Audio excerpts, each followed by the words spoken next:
Can start now. So welcome, everyone.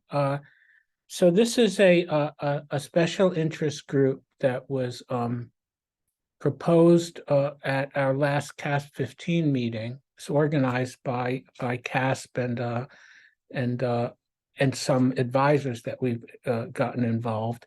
And the idea of this program is we had a few meetings already in the spring, and we stopped for the summer. The idea is to explore the potential of having a CASP-like experiment on multiple conformational states of proteins, as opposed to the traditional idea of trying to predict the structure of the protein, rather to try to predict distributions of conformations. And it's very challenging, as you can imagine, particularly in terms of what are the ground truth data. And so this fall, we've organized already. We have a few people identified, and today we have Björn Wallner from Linköping University in Sweden and Wim Vranken from Brussels. And Björn is going to talk about some approaches he's been exploring for predicting multiple conformations of proteins using machine learning methods. And Wim about generally the challenge of intrinsically disordered proteins and conformational variability. So there'll be about 20 minutes each, and then we have some open discussion.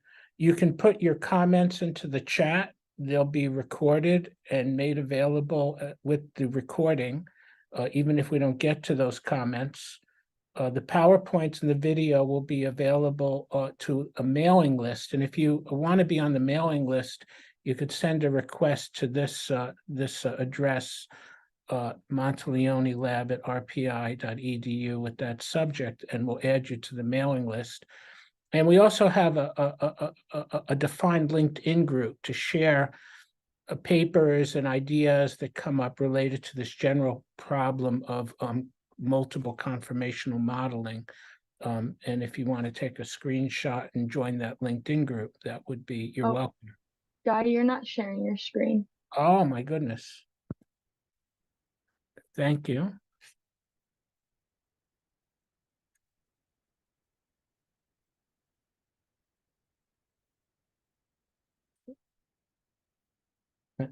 Thanks, Cassie. Am I sharing it now? Yep, all good. Okay. No problem. So this is our lineup for today, the outline. This is the email you can write to if you want to join the mailing group. And this is the LinkedIn group. Thanks. So our group put together this vision statement, and I've presented this in previous of these 1 hour SIG meetings. Recognizing biomolecules don't have static structures, but rather adopt a distribution of conformational states. The special interest group is aimed at evaluating if a critical assessment of predictions of conformational ensembles or multiple conformational states is feasible. And we're going to consider developments in the fields of structural and computational biology as they're evolving over the next few years, and define protocols for assessing the accuracy of multiple conformational modeling. It's great to be able to model. The question is, can we validate that modeling with blind experiments? And when we talk about multiple conformational states, this might be a range of things. Classical two-state conformational flipping of adenylate kinase, for example, where you have two principal states that maybe some others, but generally a small number that interconvert at one end of the spectrum. At the other end of the spectrum, large distributional conformations. Can this really be something we can handle in a CASP-type experiment? And this is our steering committee, Egzi Karaka from Izmar, Damiano Piovesen from Padua, Silvio Tossato from Padua. This group has got a lot of expertise, particularly in intrinsically disordered proteins, Emily Tai from NIH, Wim Vranken from Brussels, and Shoshona Wodak. And we very much closely interact with the CASP organizers, John Mold, Christoph Fidelis, and Andrei Kristofovich, who are very much involved in our planning. And I just mentioned that we just finished a paper that's now available as a preprint on Autheria about what we did in this conformational ensemble modeling in CASP 15. It was actually a project led by Andre and John that some of us also got involved in. And so this describes a half dozen or so CASP targets that we were able to get as blind structures, as blind multiple conformational state structures, and the progress that was made in CASP 15 in trying to model these. So this is kind of where we're trying to evolve from as we look at CASP 16 a year or so from now. So in addition to the talks today, next Wednesday, we will have Hua Chu from Stanford University talking about using cryo-EM to study multiple conformational states, and Martin Blackledge about using particularly nuclear relaxation type studies, NMR studies, to study intrinsically disordered proteins. And then on November 1st, we have this meeting the first Wednesday of each month. Jens Meiler has agreed to present, and we are continuing to evolve the program. If you have suggestions or you think you have something you want to present, you can write to us. There's also a CASP AI special interest group, a CASP special interest group particularly focused on AI methods, machine learning methods. This is scheduled the second Wednesday of each month. And there's also a CASP RNA SIG. And it was originally first Tuesdays, and I'm not quite sure the schedule. And if anybody knows that, maybe you could put that in the chat. So we have these three SIGs for thinking about the future of CASP activities in these areas: multiple conformational states, machine learning, particularly, or AI methods, and RNA. There's some overlap, obviously, between them. So, so now I'd like to ask Bjorn to take control and share his screen. So Bjorn is going to talk about predicting multiple conformations of proteins using aggressive sampling in AlphaFold. So go ahead, Bjorn. Thanks. Thanks for inviting me. And I will try to share the screen. Can you see it now? Yep. Yeah. Okay, good. So the title is a bit aggressive, I guess. Aggressive sampling. It's sometimes I also say massive sampling if I want to be less aggressive, but it's basically doing generating a lot of structures, which I mean, in the past when we did structure prediction was something we all did. We generate a lot of structures, and then AlphaFold came around, and you were stuck with these 5 models that were actually very good, but sometimes when you need diversity, maybe you need some more sampling. And sort of that's where it all started. So I will give you some brief background to the method that we developed, and sort of a little bit on how it performed in particular in CASP, and also when we now have used it to predict multiple conformations as well, which of course you can get when you do sample, when you generate a large pool of models, you can look in that pool of models for different states.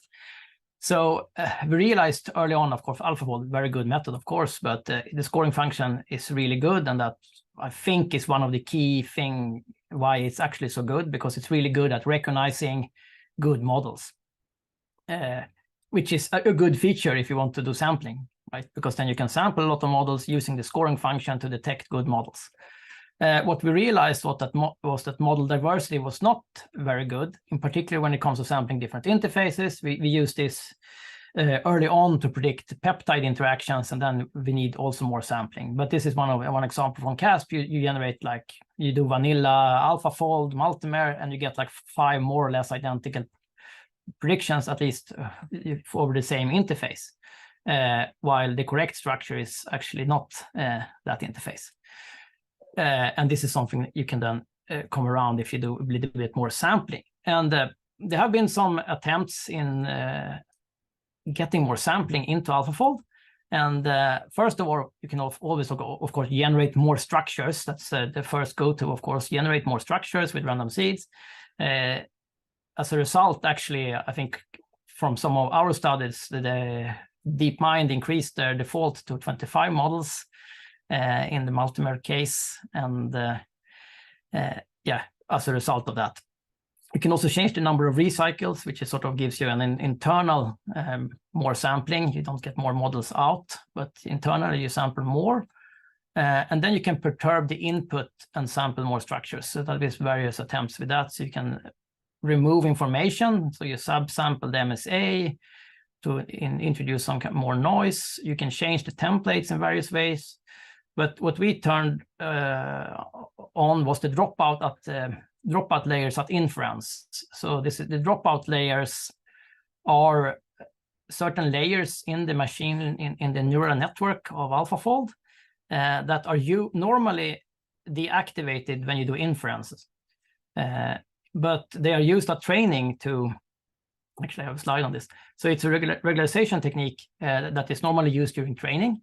And it's basically just to make the neural network learn redundant solutions to your problem and improve generalization. And it's used whenever you have a neural network, you have dropout layers, but when you then do inference, you don't activate them, but then you use the full network. But if we then turn on these layers, we will then naturally get some random perturbation to your predictions, and you will sort of sample the uncertainty in the input data. So this is the commonly showed figure for the AlphaFold network. If you dig a little bit deeper into it, you will notice this evoformer block, and I will here highlight where we have all the dropout rates. So the dropout rates are all over in each of these modules. There are dropout rates, and these are the default values. And most of the dropouts are in the evoformer. Here is actually where also most of the structure prediction happens. Even though this one is called structure model, it's a very small network compared to this one. And there's also dropout rate here as well. And when you turn on this, they will then basically drop out the weights with this. We here 15% of the weights will be dropped sort of in that layer. And when you do that, so we, as I said, we initially were interested in peptide predictions. So this is a benchmark we did where we're trying to dock peptides using AlphaFold, and the initial predictions were quite poor. So they were scoring scoring quite bad scores, and also they were using this DocQ quality measure, which is an estimate of the similarity to the true structure. So we have 1 is perfect and 0 is wrong. So we see it sort of samples different, it's more or less in the same place, but it's not good. And then we turn on dropout and generate more points, and then we can see that the best score one is also among the best quality ones as well. So this is again comes down to that it's really good. The scoring function is really good at recognizing when it's right. You can actually see this one is the initial prediction is almost in the right binding site, but not perfectly right. And this is the correct answer. And then of course you can then increase the number of structures you sample and do some more recycles, and we try this for various versions of the network. So that's another way of getting more diversity. So you use all the different networks that are available now. There's even a version 3, and for the same monomers, you have both the first one and you have the PTM, the one with the PTM heads as well. And then we did a lot of benchmark to just see that we can actually improve from sort of say vanilla standard AlphaFold here. By doing resampling, more recycles, combining different things, we can sort of improve the overall quality of our models. In this case, it was for peptides, but that was just because we were working on that particular problem. It's actually quite general. So when CASP 15 came around, I was just running exactly the same protocol for the multimer. I mean, for whole CASP, but in particular for the multimer, this was very, very successful. I ran different versions just to get diversity, but it was just turning on dropout, getting diversity. And you can see the models of the rank 1 is sort of selected from different, I was running with 6 different settings, and it sort of selected models from different, using different settings. It was not one that sort of dominated. And I compared it. We also participated with another group for baseline. So this was run with exactly the same input MSA as our method. And it was, I mean, it was really much, much better. And the whole reason for this improvement is the use of generating more sampling, basically. And in particular, there were some really good predictions. And here's an example where actually the version 1, which has been getting some critique that it's sort of bad in some sense, was the reason actually for most of the standout performance, because it's sort of, in some cases, it's actually more explorative and sort of more susceptible to sampling. We saw, you know, we saw that already in our benchmark, that version 1 was actually more susceptible to sampling, while version 2 was more stuck to one solution.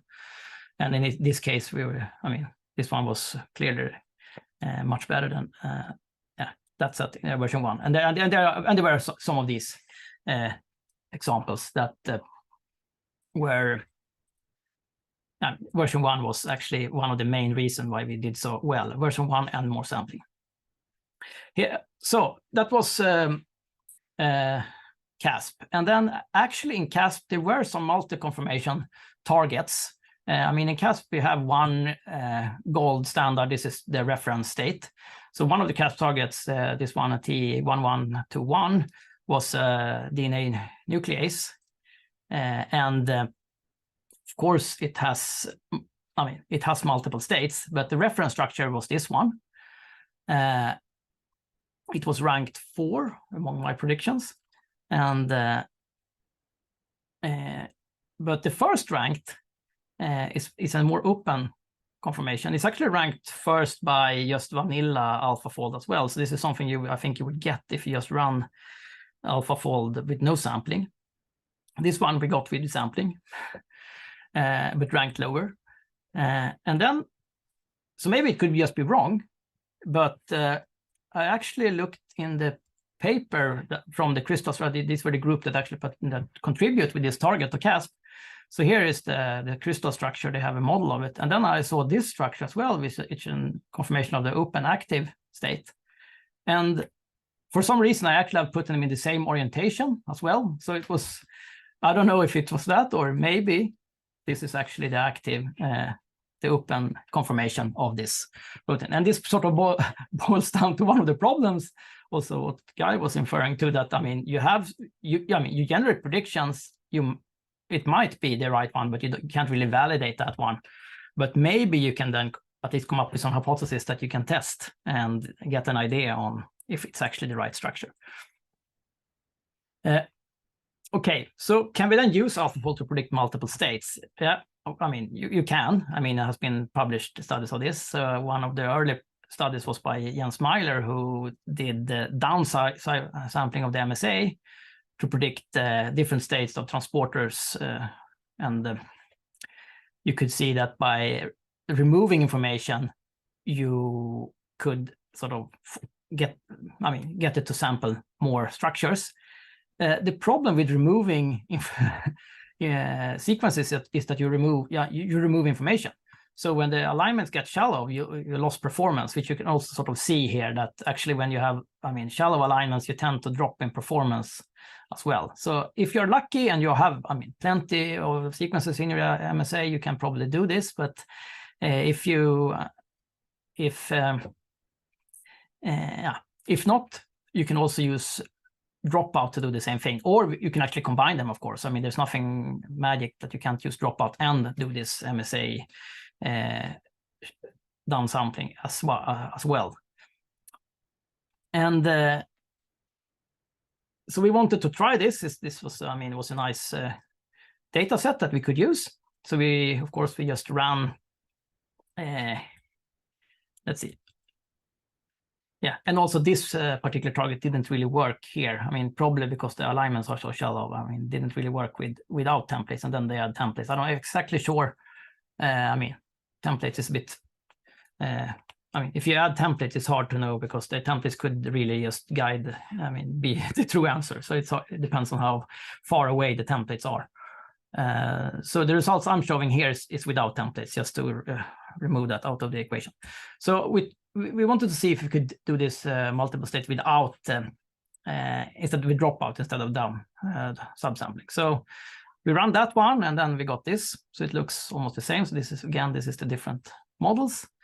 And again, we don't see any drop in the performance. We sort of get all the models all the way. No drop in performance. Yeah, here you go.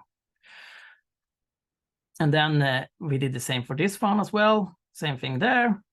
I mean, we actually did them all, but I'm showing these ones because they look nicest also. Sometimes if there are small differences between the two states, it's hard to see. Here's another one that's actually quite interesting. This is the one that they couldn't do without templates, but it actually seemed to work. But you also get something else here, which is maybe a third state or completely wrong. Who knows? But it's actually a third state here, which is doesn't compare to either. So this is what we are showing here on the axis is this would be the distance to the open state, and this would be to the closed state. So here you are very close to the one of the states, here you are very close to the other state, and now you're going all the way, and this state is far from both states, sort of. I actually looked at that, and it's sort of it's a membrane protein, and it's sort of like partially, I don't know if it's open or if it's partly unfolded. I don't know if it's relevant, but this is actually the structure. So, and then I made just a little movie of it, just by sort of interpolating between the different states. Since there were so many points here, it's quite easy to just jump between the points and sort of get, just visualizing the different structures that were generated. So you're going from one state and then going up again. So I don't know if that sort of extended state is something that is relevant, but it actually turns out that that state is also the one that AlphaFold likes the most. So this is actually the one that scores the best. So we can look at that as well. So one thing is that we can we actually find this as this is no, this is not the same. Let's see, where is it? Yeah, here it is. So this state is actually the one that AlphaFold likes the most. So here I'm plotting it. So here I'm plotting ranking confidence, which is the score from AlphaFold versus TM score against the first ranked model. So it's TM score against this guy here. This is just to get them spread out in space somehow. It's like it's a poor man's clustering or something like that. It's just to get them spread out. So you take the first ranked model, you compare it to everything else. Just to, get something that you can actually calculate rapidly without doing any clustering, and you can also calculate it without knowing the true states, which you can't. This plot you can only do if you know the states. So if you see, so here for instance, here's another case. Here it's easy to recognize that. This is one state, and the other one is here. You have sort of two. Not any de minimis, but like scoring maximus. So same thing here. You can sort of see that you have some like sort of both states. Yes. Okay. So this was for membrane proteins. We wanted to try this for a general case. So I came to know about this benchmark from Susanna. So there was they have assembled proteins that have different conformations. Of course, you can do that yourself, but it's always nice if someone has done it for you. So this is a data set with 48 unique proteins with different conformations, mostly open closed type, but there are also some other I don't know, these are different things, but they're quite small. So it's mostly open closed, I would say. Some of the open closed are quite small in general. There are quite, very small changes. So I wouldn't, it always depends. But if you just look at backbone, they don't change much at all, but they still call it open closed. But nevertheless, we took this set, and then we generate 1,000 structures per neural network model with dropout enabled. So this was monomers in this case. So we are using 5,000 models for the first model that was released, the monomer version, and also 5,000 for the PTM. And so far we have been able to run 28 targets on this so far. And then here I'm showing then the TM score for the open and closed conformation. So the distribution among these 10,000 models versus the open and the closed state. So the blue is the open state and the orange is the closed state. So overall, it's sort of able to generate, if you look at the top point, it's sort of able to generate good predictions for both states. There are some states like this one where they are, I assume they are both are very similar. So it's maybe it shouldn't, I mean, depends on, maybe if you're looking at very detailed sidechain conformations on, you can notice the difference, but in terms of backbone, there's no difference between these two. And then there are some cases like this case here, it's actually kinase, where it's actually only able to predict the open state and not the closed state. And yeah, and there are some other failures here as well, or failures, but overall they are, I mean, again, very good predictions. And here I'm just showing similar thing again. This is the best you are able to generate. So not selected this time, but best in the pool of models was the best structure that compared to the open state, compared to the closed state, and I'm plotting them against each other. So mostly are up in the corner. So they are really, really good. And often, if they are not so good, like this one, it's also sort of evident by the score, which is good. So in this case, this one is not so good. It's predicted like 0.5 to both of them. Let's see. And also the score is in that region. So here I'm plotting ranking confidence, and then the TM for best closed, TM for best open. So sort of the x-axis here is either the y or the x-axis here. Just to see where the score is. The kinase exception actually, because it actually really likes even this one. But it's probably just because it is the closed state. So it's not the open state, so it's the closed state. That's why. It probably likes that one as well. So you can, yeah. So that's the thing. Okay, so yeah. Yeah, again, yeah, I actually looked a little bit detailed into this. So here's again, this is the, this one with actually the failures. I mean, it's obviously, you look at the predictions, they are really good, and you start looking at the failures. That's always the case. So this is this kinase I talked about, and it's, I mean, it's simply not predicting this closed structure good enough. So more or less all structure looks like this. And here's another one. It's not really a failure. It's a case where actually more sampling is needed, or I mean, you need to do a lot of sampling. And now it's a bit smaller because I did the color gradient with the poor palette. But you can. So the small number of points that are here are even smaller because you can't see them. But there are actually 4 points here up in this corner. And of course, you wouldn't get these 4 points unless you have done, like now in this case, this is 10,000 points in this plot. So you get them less than 1% of the cases, you get these. So maybe there is some room for improvement there. However, you can sort of push it to predict more on this state. And then here's another example here where it's actually quite good. And you can see that it actually goes in, from closed to open state. This looks a bit peculiar. You have this one that is on top of this one. It's not, when you look at it, it's actually this helix that is either in this conformation or in another conformation. And that's responsible for this, for this difference between the two curves. It looks a bit funny. If you then do a little movie of this, but you can also recognize that one.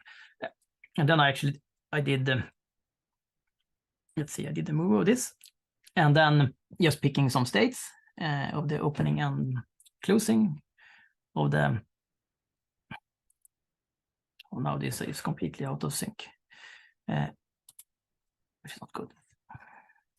Okay, that was sort of one of the final things. Let's see. So this is a ABC transporter binding protein. Yeah, so here, let's see if we can start it and get it to sync. No, it doesn't work. Okay.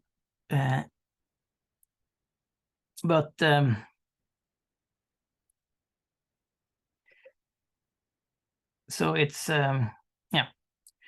So the question is, I don't know if this, I mean, doing this type of movie is sort of physically realistic, but at least to give you an idea on where you can, I mean, maybe it is some dynamics involved in this, but it's more, this is just, I mean, this is different individual snapshots from, I mean, no, this individual models. So it's not really physical realistic, but maybe it's the sort of the closest path, sort of morph between the two states, jumping between different predictions.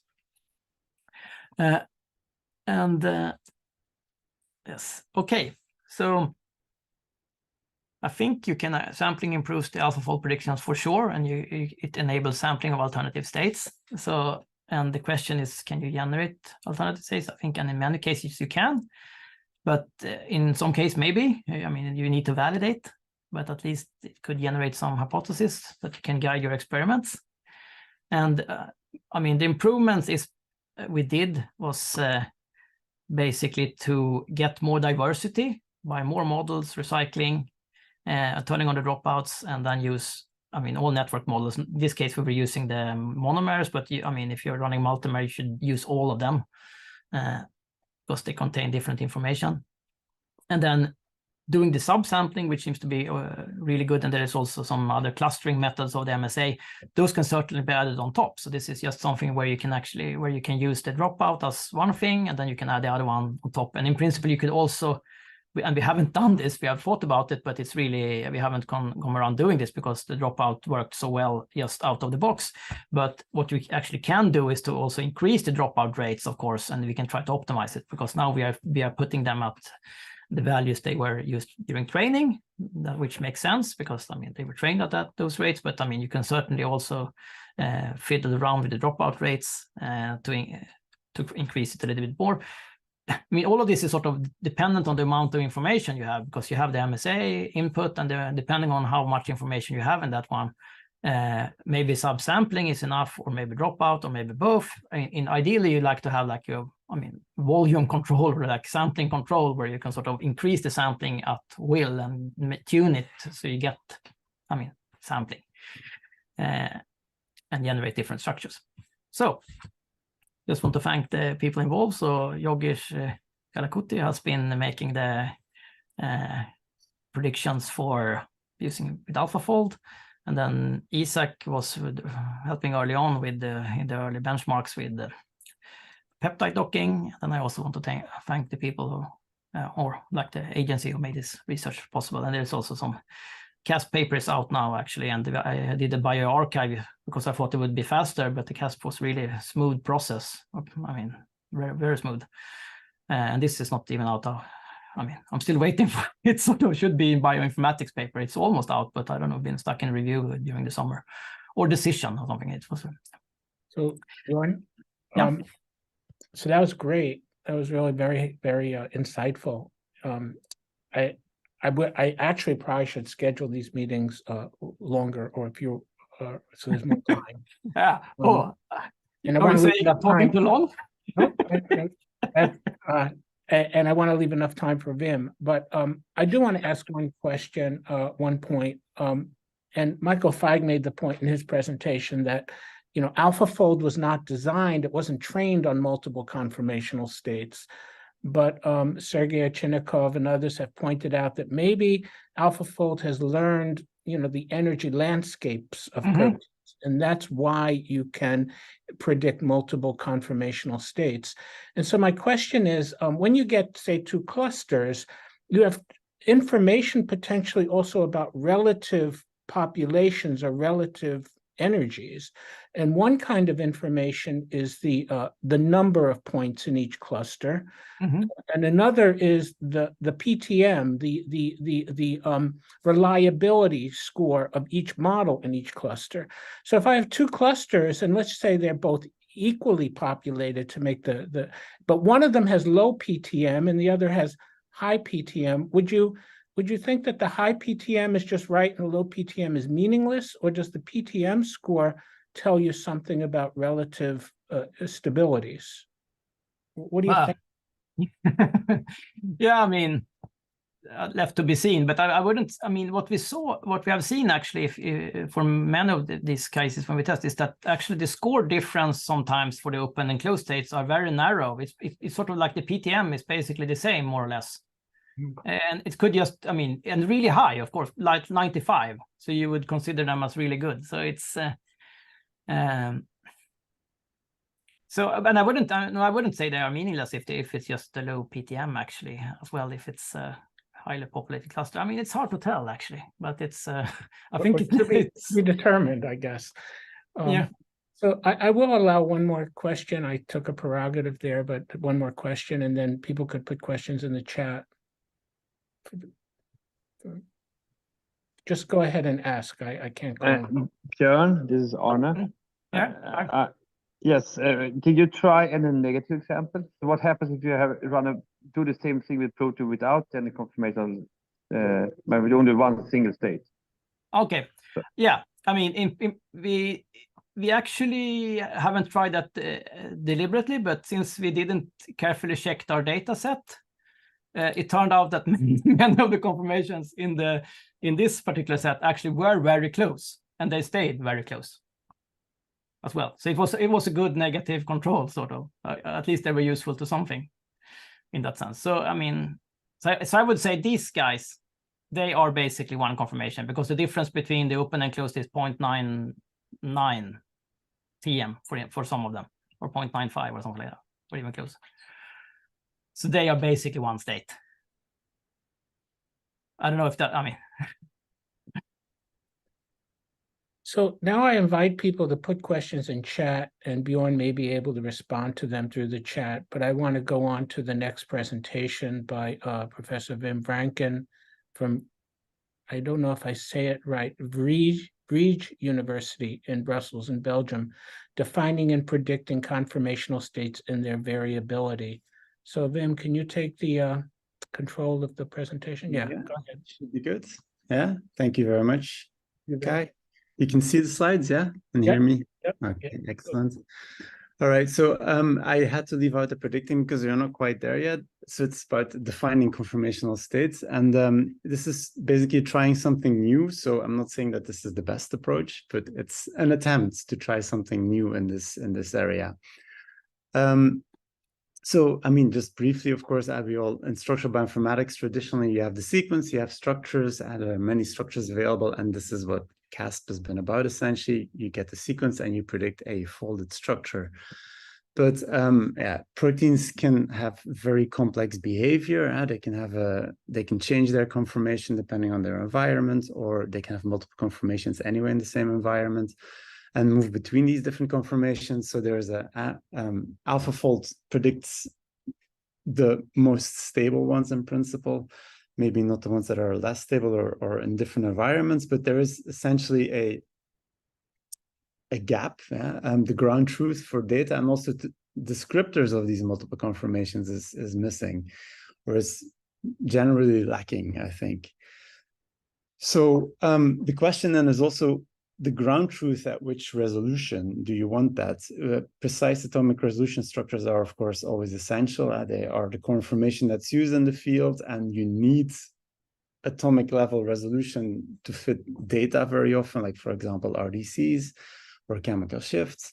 But sometimes the experimental data, especially if you have like IDPs or something, is not really sufficient to achieve that accuracy for multiple conformations. So I'm talking now about more ensembles towards the IDP sites where you have more complex behavior and multiple conformations.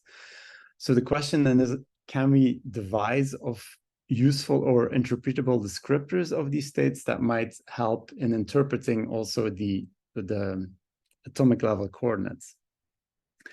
So what we wanted to do is do this with a hands-off data-driven approach to get descriptors at the residue level. Essentially trying to describe possible low energy conformational states of residues probabilistically, and then also capture the likelihood of residues switching between these different conformational states. That's basically the aim. Now, for this conformational state definition, what we did is assume that the experimental observations from NMR represent the lowest energy state of the residues and the protein in the particular environment that the NMR data was recorded, essentially. So what we did first was collect NMR chemical shift data from the BMRB, which we filtered on various criteria that we've used before, and then also connected to NMR ensembles from the PDB, where we had at least 10 models in the ensemble, and we had an exact sequence match between the NMR chemical shift data and the NMR ensemble, so that the data was completely the same. And then we, through that procedure, we retained 1,833 NMR entries with about 150,000 residues. So that's our core data set. So we have NMR ensembles and we have NMR chemical shift data. Now, the question is, what do you do with the chemical shift data? Because it's non-trivial to interpret. Now, we developed this shift grip method a while back, which is an encoder that gives you per residue value based on the NMR chemical shifts that is residue independent. So essentially how it works is that you have your scaled chemical shifts for a given residue. Yeah. You train a neural network as an encoder that gives you one value per residue. And then you have a decoder that then tries to decode this value to get back to the original value. And that's how you iterate to get the best encoder, essentially. So what this gives you is for each residue, one value based on the chemical shifts that are available, where essentially values towards towards 1 indicate rigid sheet, whereas values towards 0 indicate rigid helix, because chemical shifts capture the average behavior of the residue in the sample. So essentially, it captures conformation and dynamics to a certain extent, hence also the methods that are available to either extract dynamics or conformational information from chemical shifts. So essentially, we did lots of testing on that. I'm not going to get into that, but essentially what it means is that the 0 to 16 percentile of this shift group values essentially is like, core alpha helical residues, yeah, because it's rigid helix. Now,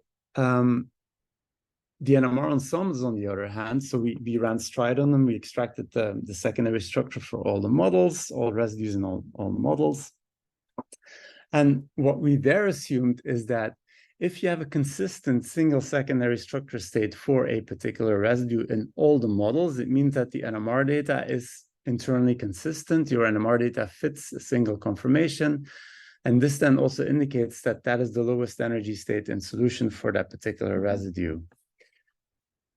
Alternatively, if you have multiple secondary structure states for residue, so it's sometimes helix and sometimes coil, maybe based on the traditional stride interpretation of an atomic level model, it means that the NMR data is likely inconsistent. So it means that your data from NMR does not fit a single model at a time, which means that there is probably multiple conformations present, so that the lowest energy state is likely multiple conformations in solution, essentially, right? So that based on that principle, so that's an assumption, we assigned residue states in models of the NMR ensemble, where if you always have helix, then it's core helix. If you always have sheet, at least it's core sheet. If you predominantly have helix, then it's surrounding helix. So it's helix, but it's also moving away from it. If you have predominantly sheet, then it's surrounding sheet. So extended, but it's moving away from the core sheet region. If you have always or predominantly turn, then it's turn. And if you have always or predominantly coil, then we call it other. So something else, and the garbage can of conformation there. What we then did is combine these two definitions, so the chemical shift-based one and the ensemble one, to assign conformational states to our data set. So essentially what you see here is the shift grip value distribution for the stride categories that we got out of the ensembles. So these are the values from the structure ensembles, and these are the associated chemical shift values from the chemical shift data that we interpreted. Now, what we did then is an extra filtering. So essentially we said, if you have always helix and you also have low shift grip values, you can be very sure that this is like a rigid helix. Yeah, so this is basically additional chemical shift-based filtering. We did this very simple. So, I mean, you can do this definitely in much more complex ways, but we basically just used bins of 0.2 in the shift grip values to filter out the key classes to make them more reliable, essentially. Yeah, so that you use the structure and the chemical shift information simultaneously. And then we have a final number of data points, not numbered number, that is listed here. So a decent amount of data points. And so these are all residues, essentially, in protein structures. Now, so at this point, we have this, yeah, as a setup. What we then did is take the backbone dihedrals from the NMR ensembles for all the models, and then create basically backbone dihedral distributions for these 6 different states. Yeah, and then we also created, or we made kernel densities from that. So what that looks like is like this. So we sampled randomly 5 psi values per residue from the NMR ensemble, because some are 30 models, others are 10. So as to avoid over-representation of some of these ensembles. We then got these different distributions, F5 psi here, where you can see core helix, surrounding helix, core sheet, surrounding sheet, turn, and where you have more of a focus here on the alpha helical region, and other where it's more in the polyprotein 2 area, which you can then make into kernel distributions, and then you get this. So what this represents essentially is a sort of a probabilistic picture of your low residue or low energy states of the residues as observed in NMR. That's the principle. This is very rough, of course, yeah, but it represents what actually might be going on in solution with these residues. Okay, so what you can then also do, because now you have a model for this, you can do things like conformational state entropy, which is interesting. So you can see, for example, here, so this is how much overlap you have between these 6 different states. You can see that like core helix and core sheet are essentially the lowest low entropy, because you don't have overlap between different conformational states there, whereas other regions like here have all the different states sample those regions of the 5 psi plot, just to show that you can do interesting things with these models. Now, the other thing you can do with it is, because you can assign a conformational state probability to a set of 5 psi values, you can also look at the variability of the conformational states. And this then captures this measure, how much a residue is likely to switch between the defined conformational states given an ensemble, and what actual dynamics of that residue in the traditional NMR sense of the word. So you can define, we define this formula where essentially what you do is you look at the average of overall samples that you take. You look at the average for a particular conformational state, and then you subtract the actual state from that to try and determine how much variability there is overall in the conformational states. So high values of this constant parameter basically mean that it switches a lot between these conformational states based on the models that you have. If you have a low conformational state variability, it means that it always stays in the same conformational state, and that might be other or turn, for example. Yeah, that just means that it randomly samples a lot of that space. Okay, so what we have then is an input ensemble of models, which could come from MD or from a structure calculation. You have this definition that I explained, and then you can calculate the conformational state probabilities in the different models, or overall, the average over all the models, and then also calculate this conformational state variability. So the question is, how do these parameters behave? Are they useful? So we created a data set of MD simulations, 413 proteins, covering a whole range of different behaviors, for which you also had chemical shift data available. To illustrate what you then get, so this is one of the models that we ran molecular dynamics on, 1B75. Here is the structure. You can see here in color the main conformational state that was assigned. So you can see that this is core helix, but this bit here is already going into turn. So this is sampling more conformations, and you can see also with the sheets that there is a bit of at some ends you get a bit of difference in the conformations that are sampled. So it's a very easy way to visualize what might be going on in your structure on one single model. And then I would like to focus on residues 5 to 29, which is part of the beta strands here and this loop. What you can do is, by using a sliding window, is calculate these conformational states. And here you see the residues, here you see the simulation time. And here you can see, for example, that residue 9 fluctuates from core helix to surrounding helix, and then becomes like basically turn other, so samples lots, and then goes back to surrounding helix and so forth. So it captures, in a way, the different behavior. You can also see that there seems to be some dependency here between these two, 9 and what is it? 12 and 13 or 14. Yeah, there seems to be some dependency of the conformational state. So this is a different way of interpreting this data that's based on these probabilistic representations. You can also do bootstrapping, where you randomly sample, then you lose, of course, the timeline, but it still captures most of these features that you see in the molecular dynamics simulation. So you can also represent it like this. So this is the same data, but now you see here the different states, here the full sequence, and now here you see the conformational state variability. So you can see that if your residue samples a lot of these different probabilistic states, the conformation variability is high. If it stays in one particular state like other, then the conformational state variability is low. Same here for the bootstrapping, and the results there are almost the same. You can also, and this is nice because it's a mathematical model, you can widen the window, and then essentially your states collapse into single values, and then you get like a sort of a 1-0 distribution between residues that are sampling different states and residues that are fixed to one state. So it's amenable to these kind of mathematical transformations.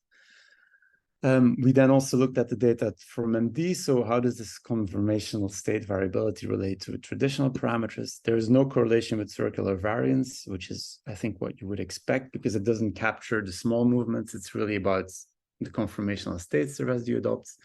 Also with RMSF, there's only a very weak correlation, again, because it captures the local characteristics of the residue within this probabilistic setting. There is a correlation with the RCIS2 values, which capture backbone dynamics derived from chemical shift data. And here you sort of see different types of behavior. Here you have high RCIS2 values, which basically mean rigid residues, and also low conformational state variability values, because you don't have a movement or a conformational change. Of course, if you don't have movements, then your conformation can't change. Then you have this region where we do observe switches between conformational states, but the RCIS2 does not pick this up. This could be because it's directly interpreting the chemical shift values, and that those movements might not necessarily show up very well in those chemical shift values. And then here you have a region where you have highly dynamic residues with switches between conformational states, which also have high conformational state variability. So that kind of matches what we know about the data. You can also look at amino acids. I'm going to go through this very quickly, but just to show you here, glycine and protein, for example, have actually quite low conformational state variability because they always tend to be in turn or other state. So they don't really change their low energy state depending on the sequence environment is basically the message there. So whereas other residues do.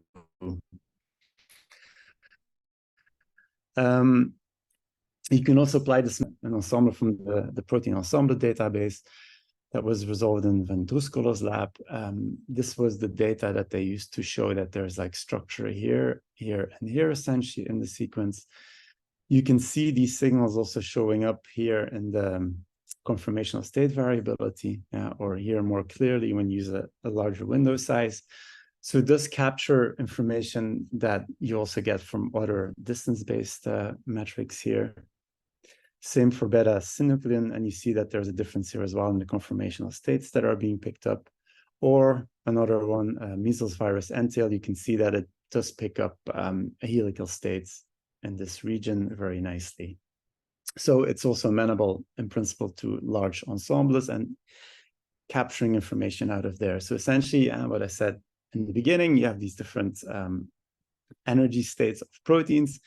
what we're trying to go to is also trying to find the low energy states of residues and to try and use that information to make more sense of what might be going on in MD simulations or large ensembles, which you might then also relate back to what you see in, for example, the what Björn was just showing. That would be quite interesting to see where maybe the local changes are in residues in those simulations, or in those predictions at least, not simulations. So it's on bioRxiv, the paper. So essentially it's a in-solution data-driven definition of protein conformational states, including their variability at the residue level. It's amenable to mathematical transformations. So we're also pursuing a predictor, of course, because with these states, you can then also train a predictor to predict those states from the sequence directly. It's human interpretable and easily visualized, but you do need sufficient structures that reflect possible conformations. And MR ensembles do not work that well. They're too limited, I think, in the conformations that they adopt. And I think it could have its uses, like I just said, in interpreting statistical conformational changes. So what happens in larger sets of structures, essentially. All right, so I have to thank David and Jose, who did a lot of this work on this project. And thank you for your attention. Thank you. Thank you. I'm going to ask if other people have questions first. And I think the group is small enough, you can just speak up. Yeah, I have a question. Great talk. My question is, you at the very end there, you mentioned that you're investigating developing predictors based off of sequence to predict these conformational states. Have you also looked into the relationship between like co-evolutionary sequence information, like the sequence variability and diversity across a family of proteins and their relationship to these conformational states that you see? No, but that would be, I mean, if you have a good predictor, that would be an interesting thing to do, right? Because you could look at the difference in the predicted conformational states in relation to those co-evolutionary signals, maybe. But that's not something we've done. No, I mean, now this is under review, and I think we can apply it in various settings, but that would definitely be an interesting one. Yeah, but we haven't tried that yet. Great, thanks. Hi, Wim. Really great talk. Thank you so much. My question is regarding, you've clearly done a lot of data mining in the BMRB, and it seems like there's a lot of, really interesting sources of signal beyond chemical shifts, like, as I'm sure many here are aware, like peak duplication representing motions at the millisecond, microsecond level. And I'm just curious, obviously, like, people are working on this, but I'm curious, like, what your thoughts are on ways forward to better standardize or make the BMRB more amenable to use. Yeah, unfortunately, a lot of the very interesting data, as for example, peak lists, have not been captured in the past, not like chemical shifts. The only other information that is readily available is distance constraints, because that had become obligatory by the PDB-E or the PDB and the PDB infrastructure, like I think 15 years ago or something. So I think there is interesting information in those distance constraints as well, because I did do an analysis a long time back where I looked at the distance constraints in relation to what you actually see in the structures. And there's also signals there that would indicate multiple conformations, for example, I think. Peaks, unfortunately not, no. There's not enough data, I think. But now with, I know that Jeffrey Hoke is looking into trying to really pull all this data in the future. So hopefully there will be enough data at one point to do that, but not at the moment, I think. Shifts and constraints, I think, are the only two things that you can actually really use in relation to. That's really interesting. Thanks so much. Wim, could you propose a blind CASP type experiment where data was obtained from some experimental group that was blinded, and predictions were made of the kinds of conformational state variability that you're doing? I mean, how would you construct that as a CASP experiment? What kind of data would you validate against? Well, I think, I mean, this is going towards larger ensembles, guys. So, I mean, I think, say you would have the ground truth from, you know, whatever methods for it, which is already complicated enough, of course, because, you know, there's a lot of computation involved. So the computation itself will affect the end result. But say you have like a ground truth ensemble of, say, 100 models or something. Yeah, you can, of course, compare someone else's predictions against those models. But the problem there is that you have all this variability, right? So in terms of like three-dimensional Cartesian coordinates, it's not so easy. You can look at distances between residues, but with this method, you could also capture, I think, the local conformation, which is in addition to the overall, you know, space that that ensemble or the models in that ensemble takes is an interesting measure. You could just look at, you know, how an RMS essentially, right, between these different measures. In the end, from the ground truth versus the predicted model. The ground I think truth it captures local data that is not evident. The ground truth needn't necessarily be an interpreted model. It could be the data. It could be, I don't know, Yes. relaxation data or chemical shift data or just But there is a connection input. between these states and the shift grip values, for example, of course, like I showed. So I mean, there is something there as well that is maybe usable in conjunction always, I think, with other experimental methods.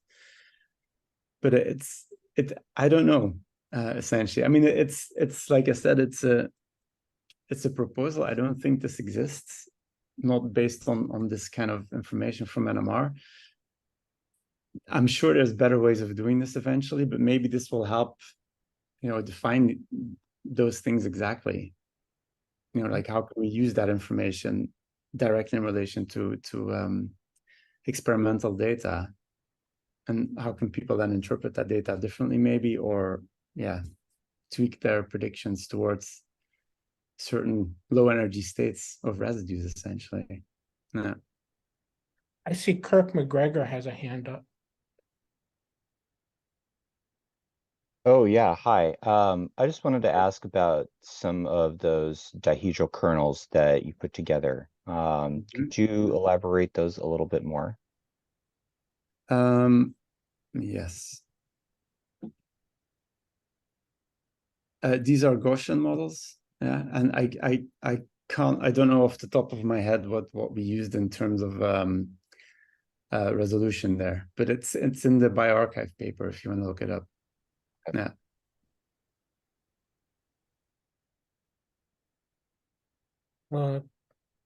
Okay, well, maybe you could you, I don't know if it's easy, could you put the link to, or we could search for the bioRxiv just by looking on your name. Yeah, so I can put it in the, wait, let me just, I had it open already. And while he's doing that, I think we could take one more question before we end. There is. I have one more question.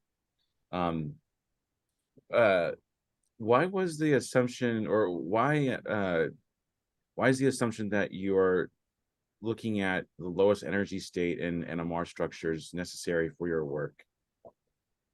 It's sort of like unclear to me where that assumption plays in all of the data analysis that you make.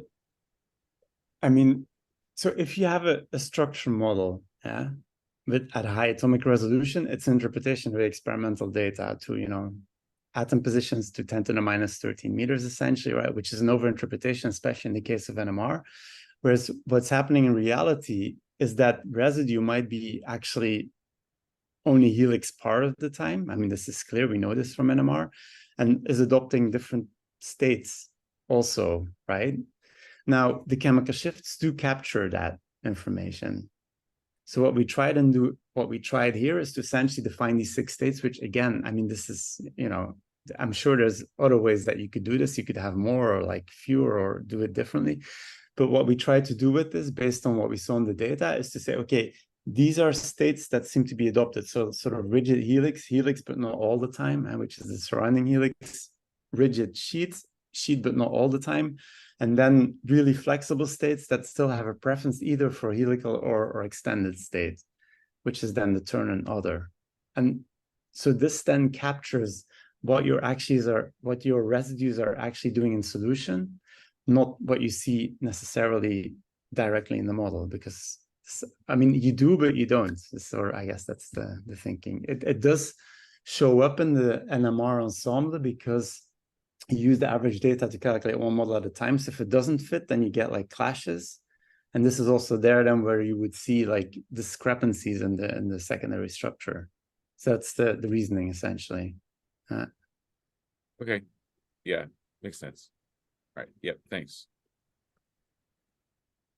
Okay, so I think we're gonna wrap up now. I think this was a great session integrating thinking about experiment and AI and modeling. So it's a great session. So thank you both Wim and Bjorn for great presentations. Thank you very much. Thanks. Thanks, Guy. Ciao. Bye. Bye.